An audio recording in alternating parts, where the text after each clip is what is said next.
내 나이 35. 아버지께 도박빚 오픈 개처맞다. 야, 그런 거 하지 마라. 도박이고 카지노고 다 사기야. 네가 뭔데 그런 거래? 월급 받아서 적금 들어. 그게 돈 버는 거야? 아버지와 식탁에 앉기만 하면 듣던 이야기였다. 반찬은 늘 바뀌었지만 대화 주제는 변하지 않았다. 내 귀엔 더 이상 설명도 아니고 잔소리도 아닌 그냥 소음이었다. 어릴 때부터 우리 집은 그랬다. 정직하게 일해서 땀 흘린 만큼 벌어야 한다. 나는 그런 삶이 답답했다. 아빠는 너무 옛날 사람이다. 이젠 운 좋으면 하루 만에 인생 바뀌는 세상인데. 그게 내 착각이었다. 그렇게 나는 도박이라는 덫에 천천히 그리고 깊게 빠져갔다. 첫 배팅, 첫 승리 그리고 독이 된 달콤함. 처음 도박을 시작한 건 친구의 권유 때문이었다. 재미로 한번 해봐라. 진짜 한 방이다. 그 말 한마디에 호기심이 동했다. 처음엔 10,000원, 50,000원. 아무 생각 없이 눌렀다. 그런데 정말로 이겼다. 다음 날엔 100,000원으로 100,000원을 만들었다. 세상이 멈춘 기분이었다. 이게 되네? 그 순간부터 나는 완전히 사로잡혔다. 스마트폰 화면 안의 숫자가 현실의 돈처럼 느껴지지 않았다. 마치 게임처럼 버튼 몇 개만 누르면 현실에서 불가능한 돈이 생겼다. 그렇게 몇 번을 이기고 나자 나는 확신했다. 나는 남들과 다르다. 나는 운이 좋다. 나는 이 판에서 살아남을 수 있다. 하지만 그건 모든 도박꾼이 빠지는 착각의 시작이었다. 슬슬 무너지는 삶. 그러나 멈추지 못했다. 도박은 중독이다. 그 말이 처음으로 체감된 순간이었다. 이기던 날은 흥분해서 잠을 못 잤고 지던 날은 분해서 잠을 못 잤다. 도박은 돈을 잃는 것이 아니라 시간을 잃고 인간성을 잃는다. 점점 베팅 금액이 커졌다. 처음엔 몇만 원이던 게 어느 순간 100만 원 단위로 올라가 있었고 클릭 한 번에 수십만 원이 왔다 갔다 했다. 가장 큰 문제는 겉으로는 전혀 티가 나지 않았다는 것이다. 회사에서는 여전히 성실했고 와이프와도 큰 다툼은 없었다. 하지만 나는 비밀을 품고 사는 두 얼굴의 인간이 되어 있었다. 결혼 후에도 도박은 계속되었다. 결혼이 내 인생을 바꿔줄 줄 알았다. 와이프가 생기면 더 이상 모험하지 않을 거라 믿었다. 그 믿음은 틀렸다. 오히려 지금 안 벌면 평생 고생한다는 압박감과 조급함이 더 커졌다. 와이프가 잠든 밤이면 나는 조용히 거실로 나왔다. 핸드폰 화면을 밝히고 다시 그 지옥 같은 판에 접속했다. 3,000 찍는 그날까지. 처음 마이너스 500을 찍었을 땐 이건 복구할 수 있겠다는 생각이었다.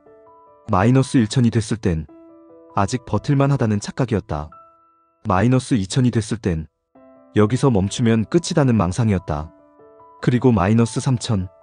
잔고를 보며 나는 아무 말도 하지 못했다. 그저 침묵. 말도 생각도 감정도 없이. 그 순간 세상이 꺼진 것 같았다.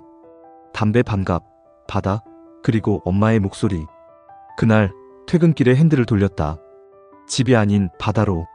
2시간 정도 달렸던 것 같다. 음악도 안 틀고 라디오도 안 듣고 그냥 멍하니 운전만 했다. 도착한 바닷가는 늘씬년스러웠다. 모래사장 위에 앉아 담배를 꺼냈다. 한갑을 다 피웠다. 그제야 겨우 손이 떨리지 않아서 엄마에게 전화를 걸 수 있었다. 엄마. 내 목소리를 듣자마자 엄마는 물었다. 너 어디야? 그냥 좀 멀리 있어. 집에 와. 밥 해줄게. 돌아간 집, 그리고 마주친 아버지. 그래도 엄마는 내 편일 거라 생각했다. 어느 정도는 이해해 주실 거라 믿었다. 집에 들어갔을 땐 반쯤 웃고 있었다. 그런데 거실에 아버지가 앉아 계셨다. 일 안 가고 어디 갔노? 그 질문에 나는 거짓말할 수 없었다. 그날 뭔가에 쫓기듯 솔직해졌다. 도박했어요. 마이너스 3,000입니다. 그 말이 끝나자마자 귀가 뜨거워졌다. 찰싹. 아버지의 손바닥이 정확히 내 오른쪽 뺨을 때렸다. 지랄한다, 이 자식아. 그걸 말이라고 하냐? 잔소리는 1시간 가까이 이어졌다. 어릴 때 들었던 그 말들이 훨씬 더 뼈아프게 다가왔다. 네 인생 네가 망쳐라. 나는 더 도와줄 생각 없다. 그리고 나는 쫓겨났다.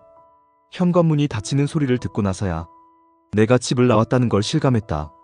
그때부터 발걸음은 무거웠고 담배 연기는 쓰기만 했다. 집에서 쫓겨나던 날 나는 정말 아무 생각이 들지 않았다. 바닷바람을 맞으며 돌아오는 길, 나는 라디오도 끄고 창문도 닫고 정적 속에 묻혔다. 생각이라는 게 이렇게 무겁고 둔할 수 있다는 걸 그날 처음 알았다. 이게 끝일까? 내가 이 짓을 왜 한 걸까? 정말로 나는 끝난 걸까? 아무리 생각해도 답이 없었다. 하지만 한 가지는 분명했다. 이대로는 안 된다. 다음 날 아무렇지 않은 척 출근했다. 어제 연차 내고 뭐 했어요? 그냥 좀 쉬었습니다.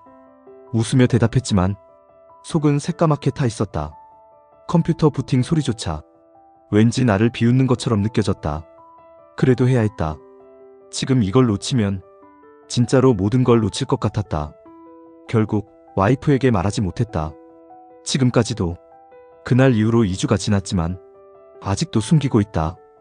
무서운 건 돈이 아니라 사람의 실망이다. 그녀의 표정에서 실망이 비치게 되는 순간 나는 더 이상 남편이 아니라 사기꾼이 되어버릴 것 같았다. 지금 이 글을 쓰는 이유는 단 하나다. 기억하기 위해서 도박의 끝이 언제나 같은 이유로 비참하다는 걸.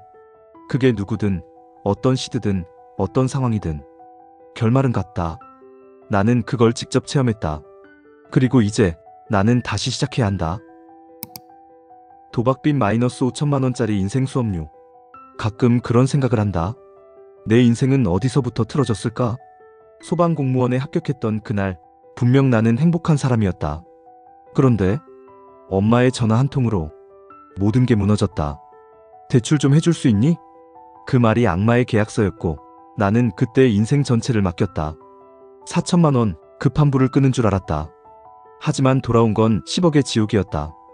그리고 나는 엄마와 연을 끊고 도박에 손을 대고 다시 빚을 지고 다시 끊고 다시 무너지고 그렇게 5년을 흘려보냈다. 이건 단순한 후회가 아니라 한 남자가 파산 직전에서 돌아오기까지의 기록이다. 2020년 봄 합격증과 파탄의 씨앗. 그해 4월 나는 소방공무원 최종 합격 통보를 받았다. 인생에서 처음 느낀 진짜 보장된 미래라는 확신. 어깨가 펴졌고 세상이 달라 보였다. 부모님도 기뻐하셨고 친구들은 이젠 걱정 없다며 축하해줬다. 그게 인생에서 마지막으로 평온했던 시기였다. 코로나가 막 터졌을 때였다. 그날 엄마에게서 전화가 왔다. 목소리가 무너져 있었다. 아들아 주식이 다 떨어졌다. 아무것도 못하고 있다. 대출 좀 가능하겠니? 머리가 하얘졌다. 주식? 엄마가 주식을 하고 있었단 말이야? 평소엔 알뜰살뜰하던 엄마가 주식으로 울고 있었다. 나는 그날 은행에서 4천만 원 대출을 받아 엄마 계좌로 보냈다. 급한 불은 껐다. 적어도 그렇게 믿었다. 하지만 그게 시작이었다. 며칠 후 엄마에게 전화했다. 좀 괜찮아졌어? 엄마는 전화를 받지 않았다. 며칠 뒤 지인이 전화로 말했다. 너희 엄마 지인들한테 돈 빌리고 다녀. 상환 날짜가 넘었대. 그제야 알게 됐다. 엄마가 빚을 10억 넘게 지고 있었다는 걸. 그 순간 깨달았다. 내가 꺼준 불은 벽난로였고 뒤에 붙은 건 집 전체였다는 걸. 그리고 나는 엄마와의 관계를 천천히 끊기 시작했다. 엄마와 연락을 끊는데 정확히 8개월이 걸렸다. 전화번호를 지우고 카카오톡을 차단하고 문자를 무시하면서도 내 마음은 끊임없이 미안함과 분노 사이를 왔다 갔다 했다. 내가 도와줘야 하나? 아니야, 저건 병이다. 그래도 가족인데. 내 인생이 먼저다. 그렇게 매일 내 속에서 전쟁이 났다. 결국 소송에 휘말렸다는 소문을 들었고 엄마는 교도소에 갔다는 얘기도 들었다. 그 순간부터 내 감정은 죽었다. 그리고 나도 무너졌다. 주식, 단타, 그리고 대출 난 절대 안 그럴 거야. 절대 안 해. 나랑은 상관없어. 그렇게 욕하던 주식. 나도 했다. 2021년 나도 주식을 시작했다. 처음엔 소액으로 했다. 그러다 급등주, 단타, 단기 반등, 신용 매수. 단어들이 머릿속에 들러붙기 시작했다. 그때부터였다. 돈의 개념이 흐려지기 시작한 게.